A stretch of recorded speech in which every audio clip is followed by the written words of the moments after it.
Students, एडोबिला point channel में आपका स्वागत है। और आज की हमारी वर्कशीट है वर्कशीट नंबर 10। ये क्लास 6 साइंस की वर्कशीट है, जिसमें कि हम लोग पौधों को जानिए पॉइंट पर डिस्कस करेंगे। तो चलिए हम लोग पौधों के बारे में पढ़ते हैं, पौधों को जानते हैं। सबसे पहले आप पौधे को अच्छी तरह से देख लीजिए कि पौधा इस तरह का होता है। उसके कुछ पार्ट्स होते हैं, जैसे जड़, तना, पत्तियां, फल, फूल, ये सभी पौधे के पार्ट्स होते हैं। तो हम एक सामाजिक प्राणी है, मनुष्य एक सामाजिक प्राणी होता है और इसी पर्यावरण में, पृथ्वी के पर्यावरण में रहता है। तो इसलिए अपने आसपास के सभी चीज़ों के बारे में जानना बहुत ज़रूरी होता है।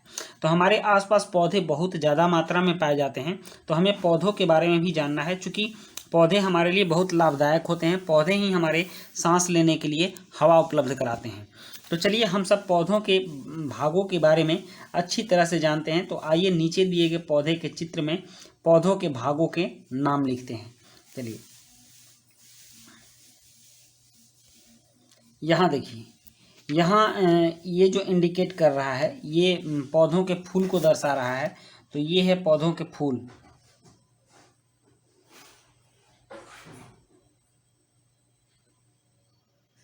फूल हो गया ये।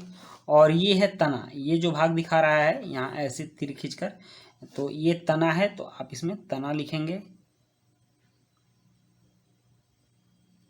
तना, ये पौधों के तने हो गए। और ये है पौधों के फल। तो आपने देख लिया, ये फूल हो गए, ये तना हो गया और ये फल हो गए। नेक्स्ट है, और यहाँ पत्तियों को दिखाया जा रहा है, तो ये है पत्ती, पत्ता या पत्ती, आप कुछ भी कह सकते हो। और ये नीचे वाला जो है रूट्स हैं, जड़ है, आप इनको जड़ लिखेंगे। तो आप समझ गए पौधे में कौन कौन से भाग होते हैं। पौधे में तना होता है, फूल होता है, फल होता है, पत्ती होती है और जड़ होते हैं। अब देखते हैं पौधे कितने प्रकार के होते हैं और कैसे कैसे होते हैं। हम अपने आसपास पौधों को ध्यान से देखते हैं। कुछ पौधे तो हमारे घरों में गमलों में भी लगे होते हैं। हमारे घर के अगल बगल गमलों में छोटे छोटे पौधे लगे होते हैं। इन पौधों के तने और शाखाओं को ध्यान से देखें कि उनके तने कैसे हैं, उनकी शाखाएं कैसी हैं, उनकी पत्तियां कैसी हैं, उनके फूल कैसे हैं, उनके फल कैसे हैं। तो जब हम ध्यान से देखते हैं तो सबसे पहले हमने पाया कि जो पौधे छोटे हैं और उनमें तने हरे और कोमल हैं, जैसे धनिया और टमाटर, तो इनको साग कहते हैं। मतलब कि धनिया के पौधे देखें ना, जड़ से लेकर और पत्ती तक हरा ही हरा रहता है। और आप टमाटर के भी पौधे देख लीजिए, तो वो भी जड़ से लेकर पत्ती तक हरा हरा होता है। पालक के पौधे देख लीजिए, वो भी हरा होता है। तो जिसकी पत्तियां और तने दोनों हरे होते हैं और तने कोमल होते हैं, इनको हम लोग साग कहते हैं। ये साग की श्रेणी में आते हैं। उसके बाद हैं झाड़ियाँ। झाड़ी किसको कहते हैं? तो कुछ पौधों के तने कठोर हैं लेकिन मोटे नहीं होते, और उनकी शाखाएं तने के आधार, मतलब जिस पर तना टिका होता है, अर्थात नीचे से निकलती है, जैसे नींबू, तुलसी और नींबू, ये जड़ से ही इसके तने निकलते हैं। ओके। और इसकी शाखाएं बहुत मोटी नहीं होती है, पतली पतली उंगली जैसी होती है, उंगली से भी पतली होती है। तो इन सब तरह के नींबू वगैरह का कुछ मोटा हो जाता है। तो ये सभी झाड़ी कहलाते हैं। तो आप झाड़ी में समझ गए, तुलसी के पौधे, नींबू के पौधे और संतरा वगैरह के पौधे भी झाड़ी की श्रेणी में ही आते हैं। नेक्स्ट है पेड़। पेड़ किसको कहते हैं? तो पेड़, इनका तना कठोर और मोटा होता है। आपने बड़े बड़े पेड़ देखे होंगे ना, उसका जो तना निकलता है वो कैसा होता है, इतने मोटे मोटे तने होते हैं उसके, ऐसे होते हैं।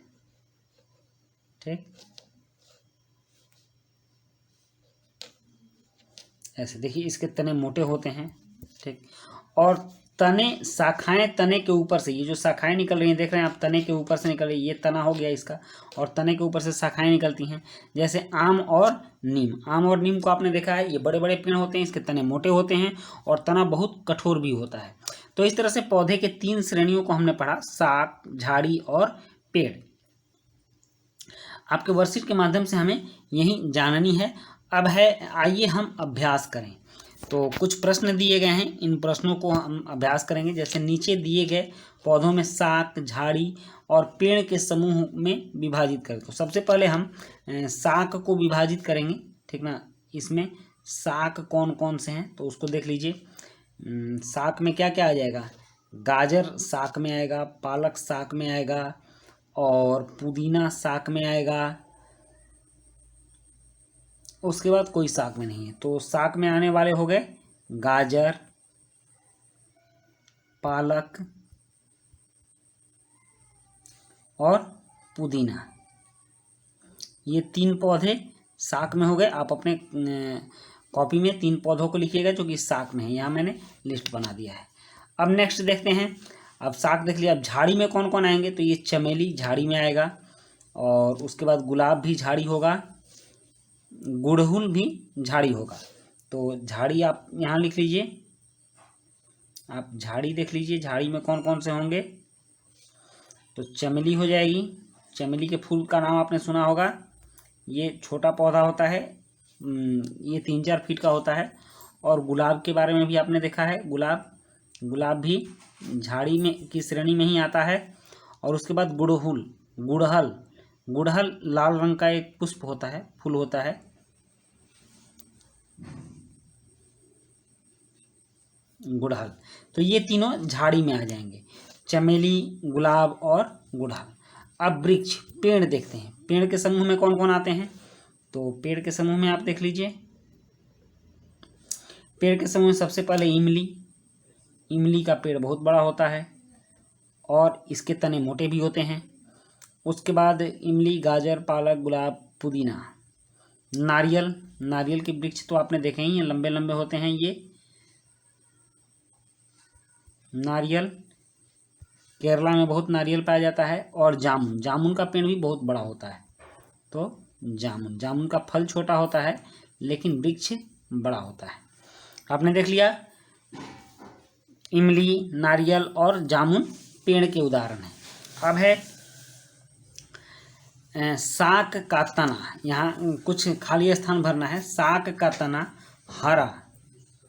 हरा होता है और क्या होता है, कोमल होता है। कोमल या मुलायम भी आप इसको बोल सकते हैं।